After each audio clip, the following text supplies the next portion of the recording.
flight to Hong Kong is in serious trouble. The other way! The other way!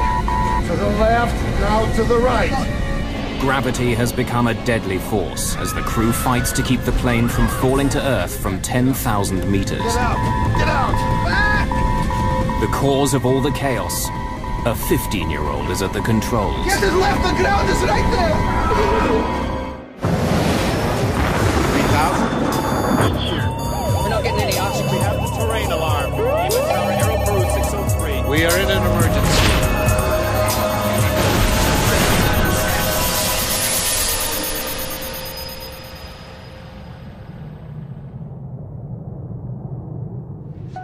Come and sit in my seat. Go on. Pilot being filmed. Are you filming? It's a family outing. A proud pilot taking his kids on their first trip abroad. But in just a few minutes, their vacation will turn into a terrifying fight for their lives.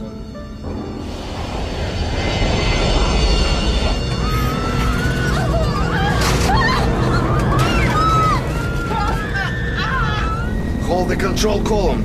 Just hold it. Back, back. Investigators would be amazed. How did a 15-year-old kid end up in the pilot's seat, flying a brand new passenger aircraft? The other way. Back.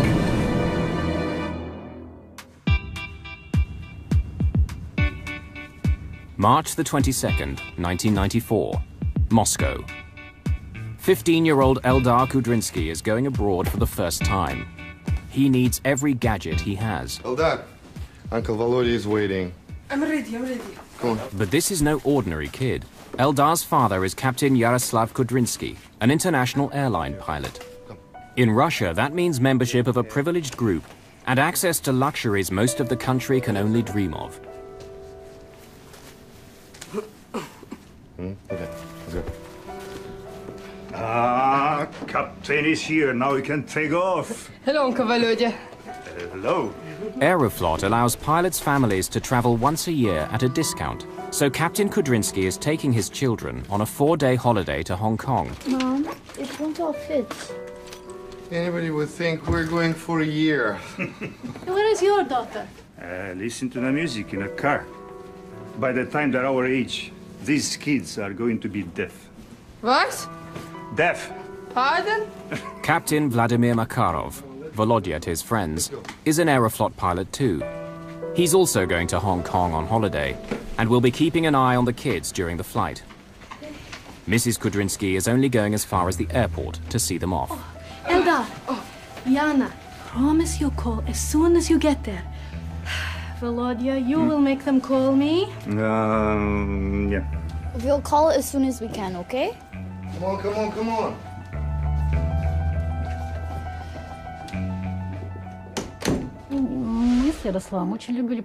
Yaroslav and I love to travel, and so did the kids.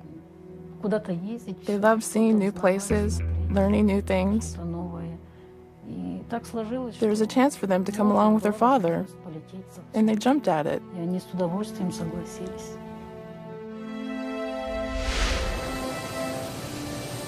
Eldar and Yana aren't the only ones boarding Flight 593. Most of the 63 passengers are businessmen from Hong Kong and Taiwan, looking for opportunities in the new Russia. Others, like Adrian DeVille, have come from London, flying Aeroflot because it offers a cheap connection to Asia. He's the manager of a camera shop in northern England and has a passion for aircraft. In fact, he's going on a 2-week holiday to Hong Kong to photograph the new airport they've just built. He'd go as far as he could. If he thought there was a good airport somewhere in the world, he'd try his best to get to that airport just to go and make some nice photographs. And the trip to Hong Kong grew from that because he wanted to see this brand new airport, which was a feat of engineering at the time. Mark Newport is a British sports promoter who lives in Hong Kong. Mark was in the army, was in the forces, and he went to Hong Kong and he just loved it, and got married out there. chosen Aeroflot. I'd never heard of it until then, because it was just a cheap flight home. In 1994, Russia is in a state of great change. 3 years earlier, the old Soviet Union finally collapsed. A new Russia is bursting out from behind the torn Iron Curtain. Its people want the freedoms of the West, the lifestyle, the international travel. But Russia's state-owned airline, Aeroflot, is getting a makeover too. They struggle to buy 5 new aircraft from the company Airbus Industry. The $70 million state-of-the-art Airbus A310-300. Though it seats fewer than 200 passengers, it can fly 3 times further than any of Russia's biggest passenger aircraft. The A310 is a fully automated aircraft equipped with sophisticated fail-safe systems. Aeroflot hopes it will help improve the company's checkered safety reputation. Anytime there is a national carrier supported by their particular government, if that government is in turmoil, whether it's financially or political turmoil, it affects everything that's associated with that core government. Aeroflot is a national carrier, and so there's always the perception that they may not have had the monetary resources and the wherewithal to be a very structured carrier with a lot of oversight to ensure a high level of safety at that time. Aeroflot has created a new, prestigious division around the Airbus fleet, Russian International Airlines. Pilots wear special uniforms, they fly state-of-the-art planes, and travel to the world's top destinations. RIA represents a new, modern Russia to the world. After collapse of the Soviet Union, Aeroflot, still controlled by government, was forced to look for profits and develop a network which would be commercially justified. For Russia's premier airline, Aeroflot handpicks an elite corps of first-class pilots. Each of them has thousands of hours of flying time, impeccable safety records, and fluent English. They're given special training by the manufacturers of the aircraft, Airbus Industry. The airline had around 3,000 pilots at that time. Only 16 men were to be sent to be trained first. Only the best of the best made it. Kudrinsky and I started working here at Sheremetyevo at the same time, and naturally we first got acquainted simply as neighbors. Then we found out we were both pilots. Later, we both trained for the A310. We studied together. I remember how hard it was for them to master it, because the technology was quite different. So they were working very hard, but they all got through it and started to fly.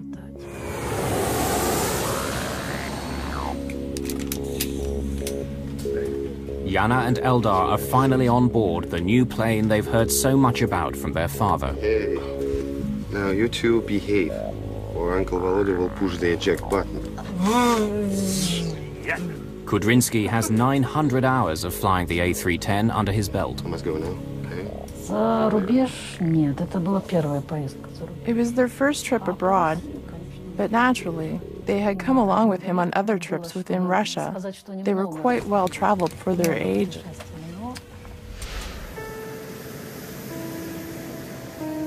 First, Captain Danilov will command the flight through the busy flight corridors out of Moscow.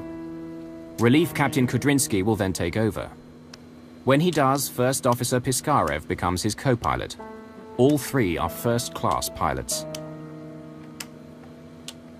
On this new A310, the flight deck is fully computerized.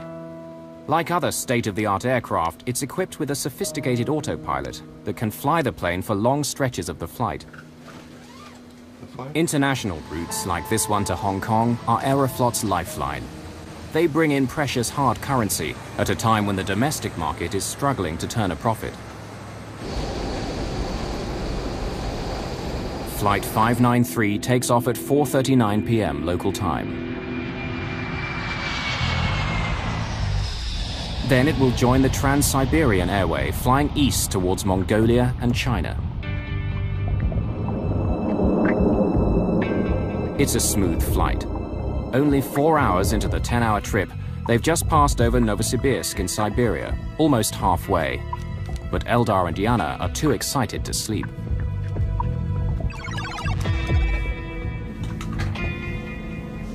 Having negotiated the busy airways out of Moscow, First Captain Danilov takes a rest break. He hands over control to Relief Captain Kudrinsky, who now becomes acting captain for the next leg of the journey. You have control. I have control.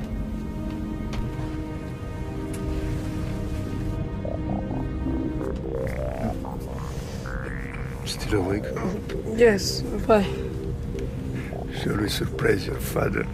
In the cockpit? Hmm? Oh, yeah. Would you like that? Okay, let's go.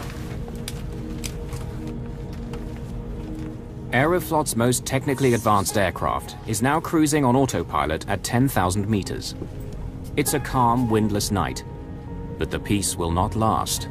The pilots and crew will soon be fighting to save the lives of everyone on board. One of Aeroflot's new Airbuses is on a direct flight from Moscow to Hong Kong. Captain Kudrinsky is taking his children on their first trip abroad. They're about to pay him a surprise visit. Have some very important visitors. Shall I bring them in? Okay.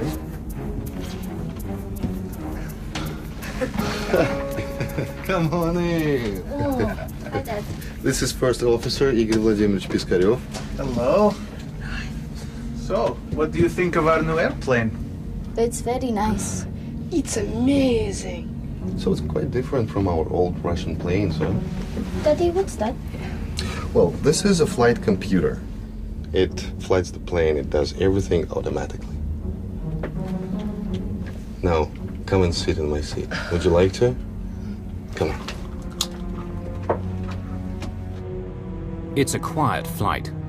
Many passengers are sleeping, unaware of what is taking place on the flight deck. Daddy, can I turn these? Yeah. Now, Yana, would you like to pilot the plane? No. Oh, put your hands on the control column. Come on, go on. But, you know, don't touch any buttons, okay? Especially this red one, autopilot switch. You don't touch it, all right? Okay. Kudrinsky turns the heading select knob. It doesn't disengage the autopilot, but allows him to turn the plane slightly to the left. It makes his daughter think she's flying the aircraft. The artificial horizon shows the plane is banking slowly left. This instrument is vital when you can't see the ground, as it shows the pilot how level the aircraft is in relation to the horizon. Oh, it was you. You turned the plane. Kudrinsky now puts the aircraft back onto its preset course, while First Officer Piskarev radios local air traffic control with their position. Novokuznets, this is SU-593, flight level 330, heading 105. Flight 593 is now over 3,200 kilometers east of Moscow, near the middle of Siberia. Sierra Uniform 593, Novokuznetsk, flight level 350, heading 105. Sierra Uniform 593, estimating Zakir at 1759. Now it's Eldar's turn at the wheel. He's been waiting a long time for this moment. Pilot being filmed? Are you filming? Yes, I am. Can I turn this? Yeah, but if you turn it to the left, where will the plane go? Left. Right. Look out to the left, watching for the ground when we're turning. Eldar finds the control column quite stiff. It seemed to move easily when his sister was doing it, so he tries harder. But he can't make the plane turn because the autopilot is keeping it on course. Is the plane turning? Suddenly, the column turns easily. Wait. Is the plane turning to the left? Yes, it is. set the horizon to normal for him. Once again, his father switches the heading select knob back to its original setting, ending the turn and Eldar's illusion of flying the plane. Captain Kudrinsky then selects navigation mode.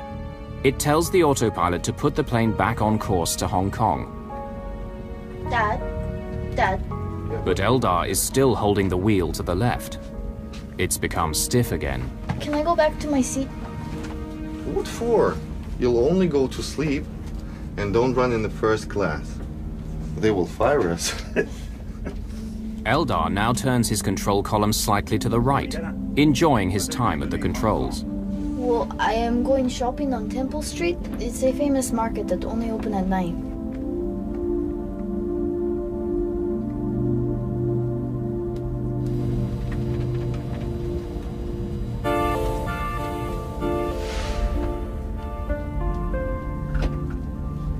Why is it turning? Is it turning by itself? Yes, it is. It's been just over 3 minutes since Eldar sat down in the pilot's seat. The plane is tilting sharply, a turn that's getting steeper every second. The plane seems to be turning by itself, but no one seems to know why. Some kind of zone? We've gone into a zone, a holding pattern. Have we? Of course we have. An arc has replaced the straight direction line on the screen. The arc looks like a plane in a holding pattern around an airport. As they study the screen, the plane continues to turn. It's now banked at 45 degrees, which is steeper than what it was built for. Suddenly, the command bars disappear from the primary flight display. The crew no longer have any information about course or heading.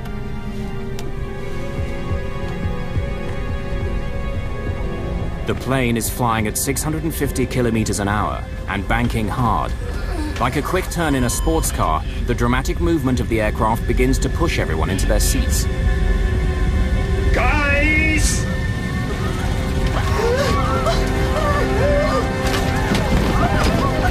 The A310's autopilot works to keep the plane aloft. Suddenly, the nose pitches up. The increased G-force makes it difficult for Piskarev to reach the controls. He does his best, but nothing happens.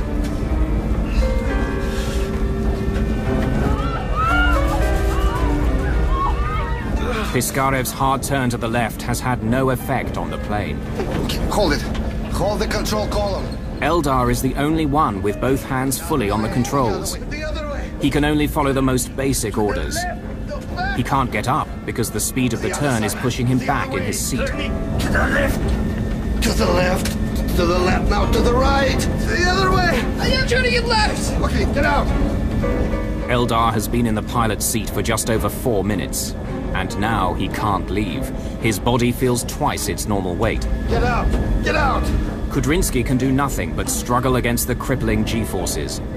The aircraft is plunging towards the snowy earth, and there's nothing anyone can do. Crawl out to the back. Get out. Get out. Get out. Russian International Airlines Flight 593 to Hong Kong is in serious trouble. There's the ground.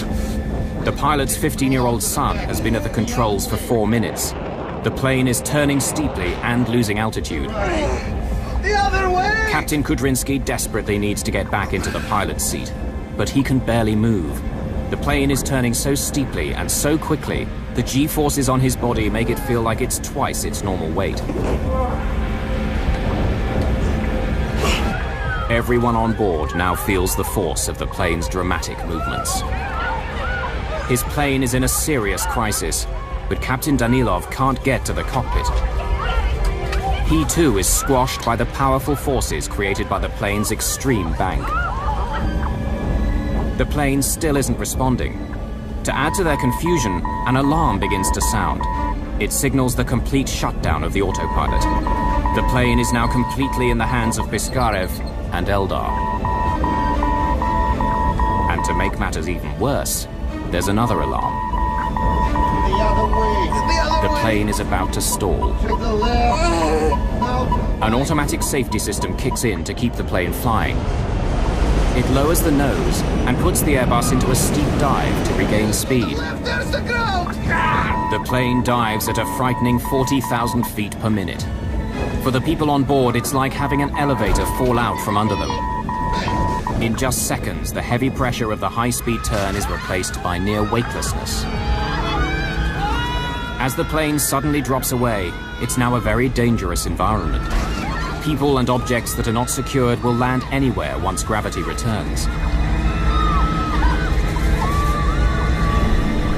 They'd been flying at 10,000 meters, but now they're falling fast. Unless they do something quickly, they will hit the ground in less than a minute. Piskarev pulls back on the control column as hard as he can to bring the Airbus out of the dive. The nose finally comes up, and the aircraft begins climbing quickly. Gravity now returns with a shock. As the plane climbs, the rapid acceleration pushes people down relentlessly. The dramatic change in speed makes everyone feel 4 times heavier than normal. Meanwhile, First Officer Piskarev is still trying to gain control of the aircraft. Thrust levers! Too slow! Piskarev has pulled the aircraft out of the dive, but it's climbing too quickly.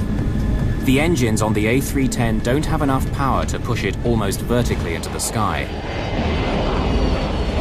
The airspeed drops dramatically. The plane strains to climb, but it's been pushed too far. As the force of the acceleration eases, Kudrinsky leaps into action. But Piskarev has stalled the plane. The nose drops into a corkscrew dive.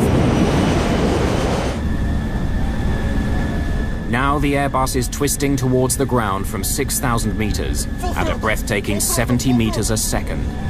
Full throttle! For the first time since the crisis began, captain and co-pilot can work together to save the plane. Full throttle, no?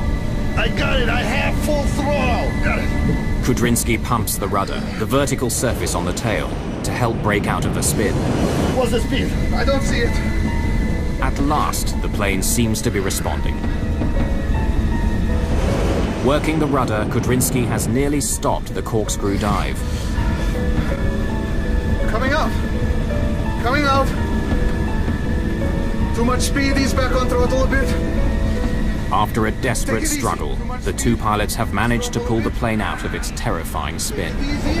They're starting to level out, but still not completely in control. We'll get out of this. Everything is fine. Easy. Pull backwards a little bit.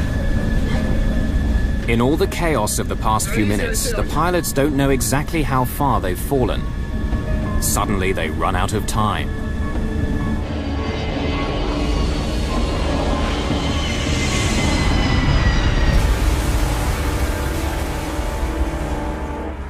Sierra Uniform 593, this is Novokuznetsk area control. Please come in. 500 kilometers north of the Mongolian border, air traffic controllers in Novokuznetsk wait for Flight 593 to radio that it's left their control area. Area control, please come in.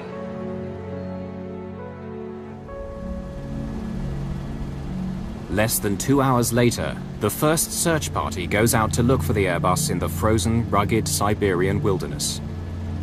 They finally locate the remains of Flight 593 on a wooded hillside about 100 kilometers east of Novokuznetsk. It's soon clear there are no survivors among the 75 passengers and crew. This was a brand new aircraft, fitted with the latest technology. What could have brought it down? Why was there no warning, not even a distress signal?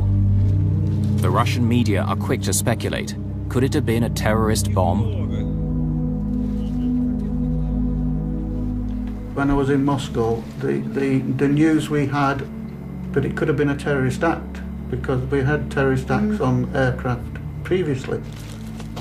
We was completely unaware, other than that nobody had survived it.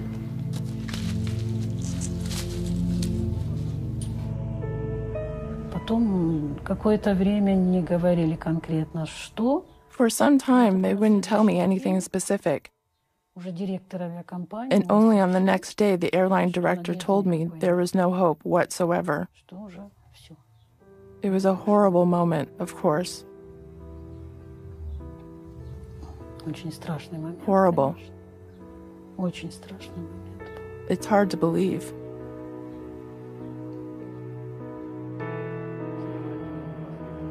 Aeroflot flies the families of the deceased out to Moscow. Among them is Brenda Clark, the mother of British passenger Mark Newport. We met my daughter-in-law there. They've told us, you know, it's cordoned off, we can't go down there. And she said, you can go down there, Bren, because the Chinese are down there. They have to do rituals and things, you know. And so she said they're down there. That's when I knew they'd lied to me and said that it's cordoned off. And that's when I told them, I want to go down, and if you don't take me down, then I thumb a lift. The authorities take them to where the plane crashed. Relatives of Chinese victims drop pieces of paper with messages written on them. Others throw flowers. Yeah, that was really moving. We had the flowers, they had the little, they wrote messages on, I think, on these pieces of paper, and they threw them out. It's lovely. Yeah. The Russians take the families to a morgue in a town near the crash site, where the recovered bodies are being held. Many are too badly mutilated to be identified. They ask the families to look at recovered items of clothing to help identify the bodies. Brenda Clark finds her son's family photographs. It sends a chill through her. For the first time, she knows for certain he was on the flight.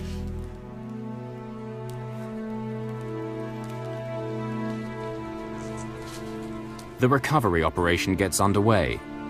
The Russian government mobilizes 238 soldiers, police, investigators, and rescuers. Everyone in the aviation world wants to know how a brand new state-of-the-art Airbus could fall out of the sky without any warning. Does the A310 have problems no one knows about? They need to find out fast. Chief Accident Investigator Ivan Mashkivsky is in charge. The crash site itself offers few clues. The ones he does have are puzzling. Unbroken bottles of champagne, a flight attendant in an oxygen mask, and finally the body of at least one child thrown into the cockpit. The plane's digital flight data recorder indicates the engines were running when it hit the ground. He rules out engine failure. Mashkivsky needs the expertise of a man who knows the A310 well. Someone who can also recreate the fatal flight and find out what exactly went wrong. Vladimir Biryukov is an experienced test pilot and crash investigator at the Gromov Institute in Moscow. He's an expert on the A310 Airbus. Biryukov was directly involved in testing and certifying the aircraft prior to the Russians buying it. Because of the fate of this plane, the fate of this airline, my first reaction was shock. How could such a thing happen? All I knew was that the plane had crashed somewhere over Siberia. I remember spending a sleepless night, distraught, and trying to figure out what might have happened, and what could have caused it. Yeah, come.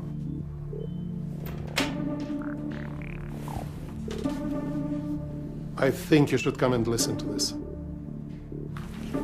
Each investigation begins with a complete analysis of the plane's cockpit voice recorder. This time, it reveals something disturbing. Now, come and sit in my seat. Would you like to? Come. Daddy, can I turn these? Yeah. Kudrynsky was in the pilot seat, wasn't he? According to the diagram.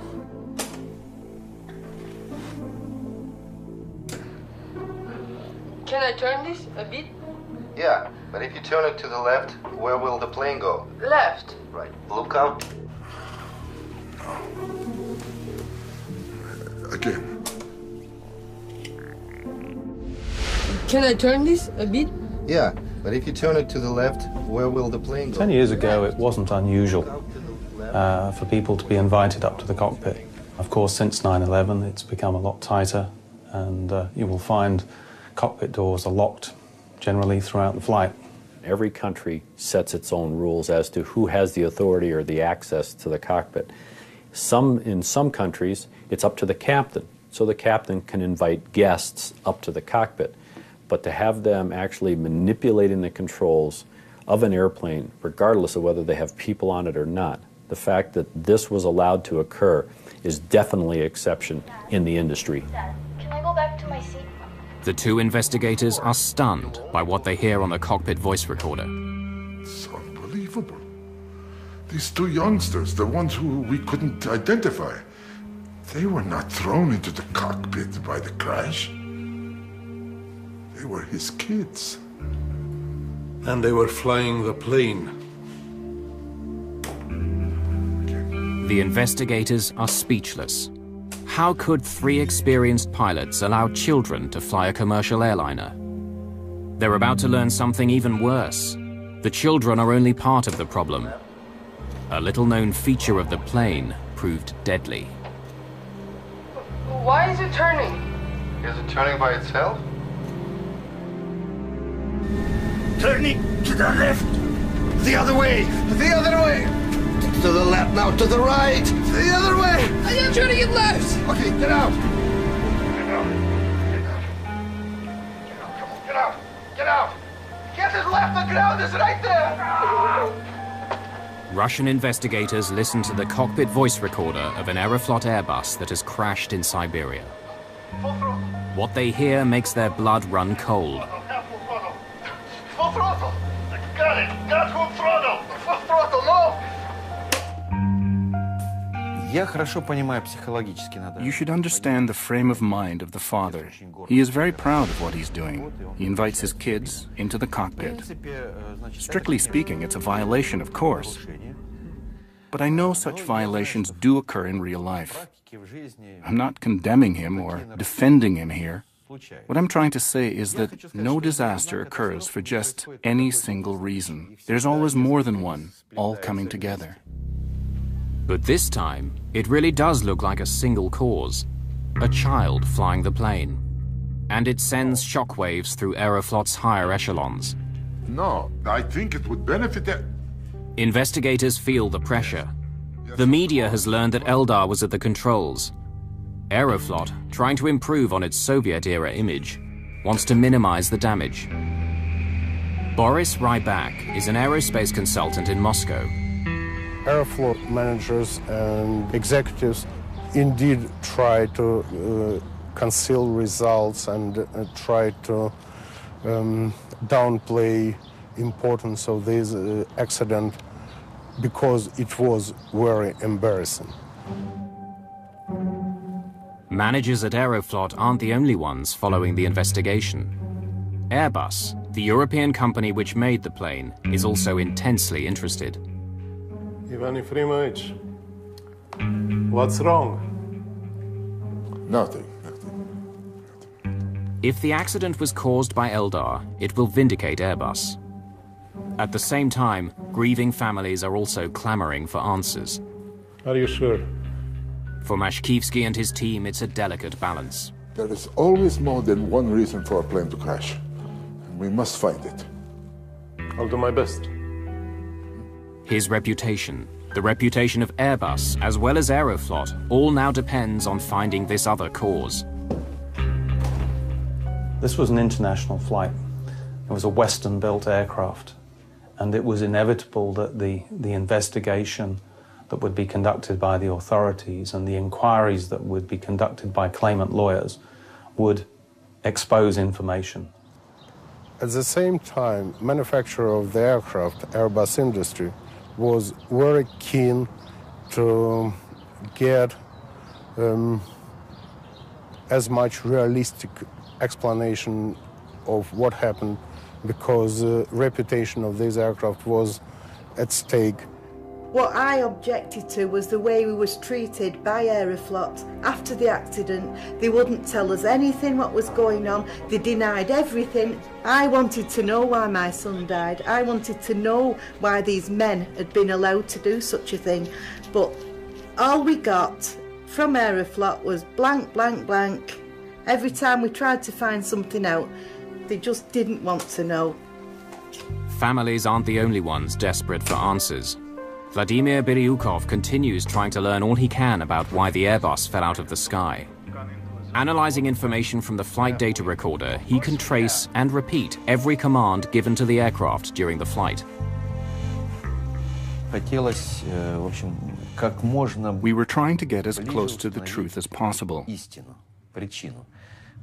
find the cause, because that was the precedent.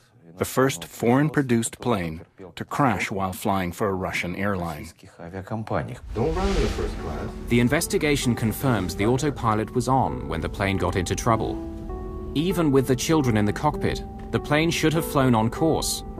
What went so terribly wrong? So, any new developments? We can discount Kudrynsky's daughter. She sat in the chair, but she didn't fly the plane. At 17:47 and 6 seconds, Captain Kudrynsky tells her not to touch the autopilot switch. Her father gave the autopilot the command to turn, while Yana just rested her hands lightly on the controls. It was you. You turned the plane. But when Eldar took the controls, Biryukov discovers, something dramatically different happened. No one could possibly have guessed. Not even the 3 pilots in the cockpit. Biryukov may have found the key to the puzzle. The plane's flight data recorder shows that 2.5 minutes before the crash, while Eldar was at the controls, the autopilot partially disconnects. This is the start of all the plane's troubles. But how did that happen? The autopilot is a sophisticated computer which manages an aircraft's speed, altitude, and heading. Altitude and heading are controlled by 3 key functions. The rudder, which controls sideways movement. The elevators, which control vertical movement.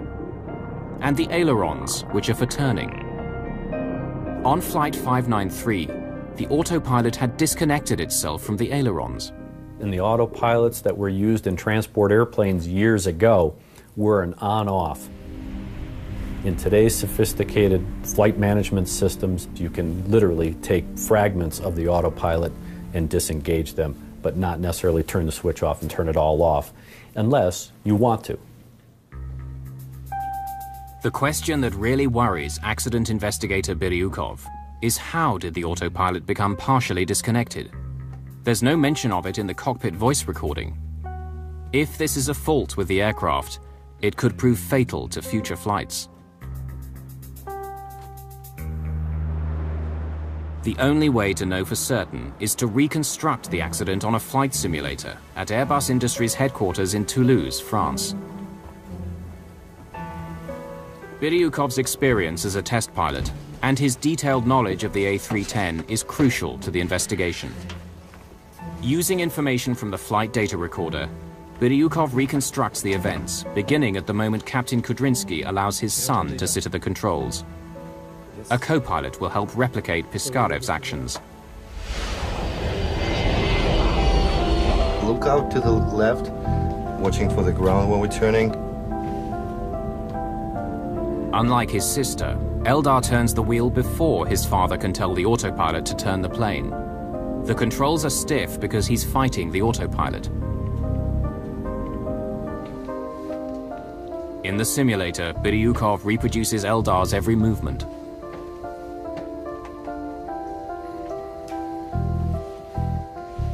No, it's starting to go. Going. There.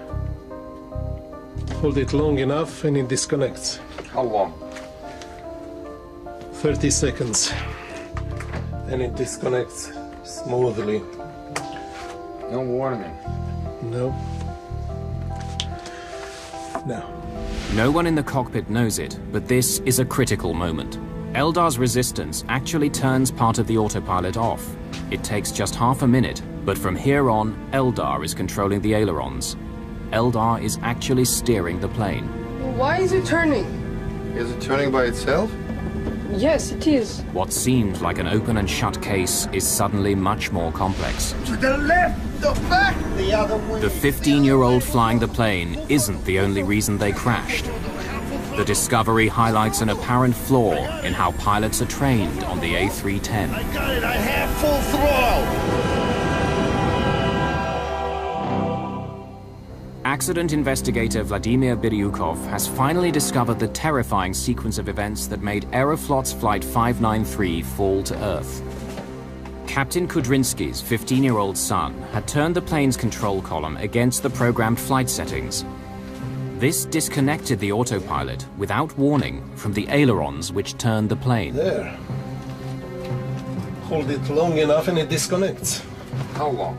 The aircraft then began an uncontrolled turn to the right, which got steeper and steeper. But why didn't anyone realize the autopilot had disconnected? Another peculiarity of the plane is that it has no alarm signaling the disengaging of the autopilot in the list channel. While our Russian planes have an alarm sounding in such an event. So I think that the captain allowed the boy to do it, irregular as it was, believing that even if the autopilot got disengaged, the crew would be alerted to the fact.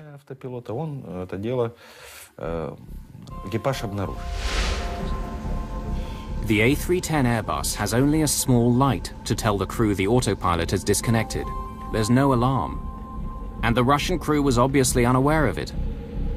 But there's also another reason why no one realized what was happening. The autopilot still appears to be working normally because it's controlling the plane's other functions. Although the plane is now banking, the situation isn't yet critical. At this point, if the crew takes the proper action, they can still stabilize the plane. Eldar is the first to notice that the artificial horizon is at an angle. Why is it turning? Is it turning by itself? Yes, it is. The three pilots don't understand this at all. After all, Kudrinsky returned the flight to its autopilot heading. Makarov offers an explanation. Going into some kind of zone? We've gone into a zone, a holding pattern. Have we? Of course we have. Increasing 1 degree per second. 27 degrees. Now we should be entering into the zone. What's that? A strange arc now appears on the navigation panel. It looks like the course a plane would take circling an airport waiting to land. There appeared an arc very much resembling the arc that appears on the display when a plane enters a waiting zone. There are waiting zones around airports. When too many planes accumulate, they enter such a zone and circle around while they wait. But there could be no such zone at that point on the route. And yet we hear in the voice recording, "Hey, we're entering a zone." This false holding zone distracts the crew for 9 seconds. In that time, the plane crosses a critical threshold. The Airbus is now banking at 45 degrees, far beyond its design limits. It cannot turn this steeply and maintain height. It's now losing altitude. Guys! But the Airbus autopilot is no longer controlling the ailerons. Its other functions try to compensate by pulling the plane's nose up and increasing power to maintain altitude. Passengers are pushed back into their seats. It's on the verge of stalling. It starts to shake like a leaf. Hold it! Just hold it! Part of the flight control panel now goes dark. It's a warning sign that the plane has gone beyond its design limits. From here on, the Airbus is out of control. By recreating the fatal flight, Biryukov has worked out how a lapse in judgment and concentration has resulted in a catastrophic crisis. But could the crew have saved the plane and its passengers? The pilots of Flight 593 tried to bring the plane out of its fatal dive by pulling up, but they go too far. The plane climbs steeply and stalls. We're losing altitude. Now we've started to spin, so what do we do?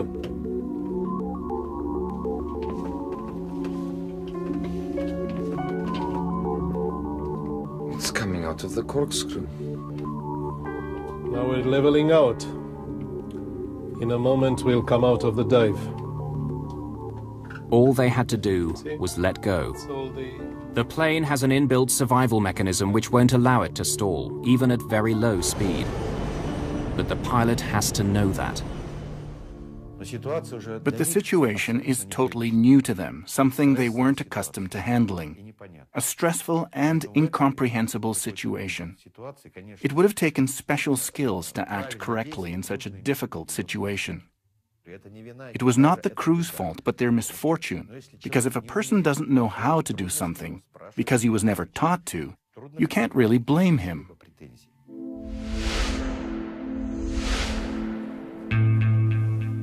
The team's perseverance in an open and honest investigation did show that there was more than one simple cause behind the accident.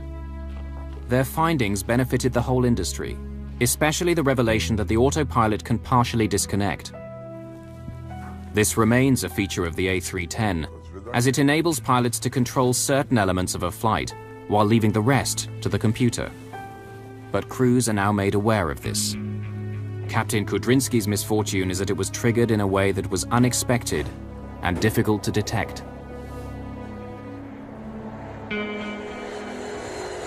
The crash of the Russian plane comes at a troubling time for the airline industry.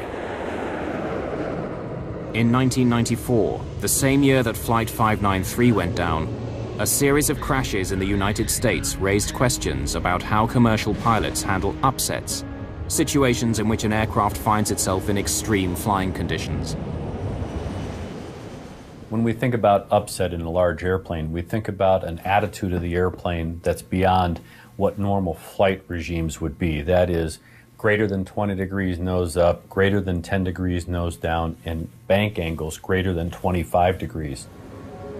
Within a year, the industry had begun offering pilots upset recovery training, teaching them skills to handle extreme situations like the one on Flight 593.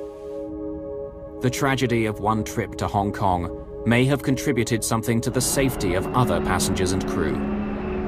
For parents and friends of those on board, though, what happened that night is never far from their minds. Adrian DeVille's body was one of 22 that were never identified. Their remains were cremated together by the Russian authorities. In mine, he was asleep, and that's the way I deal with it, and, you know, he didn't know much about it.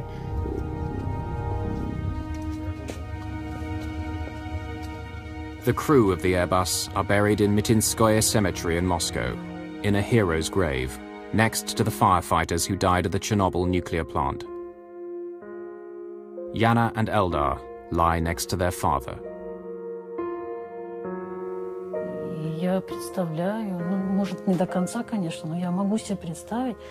I can imagine the horror they experienced in their last moments.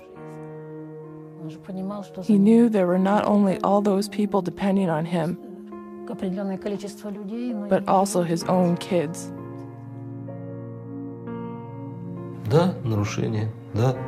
Yes, it was a violation. Yes, he did it.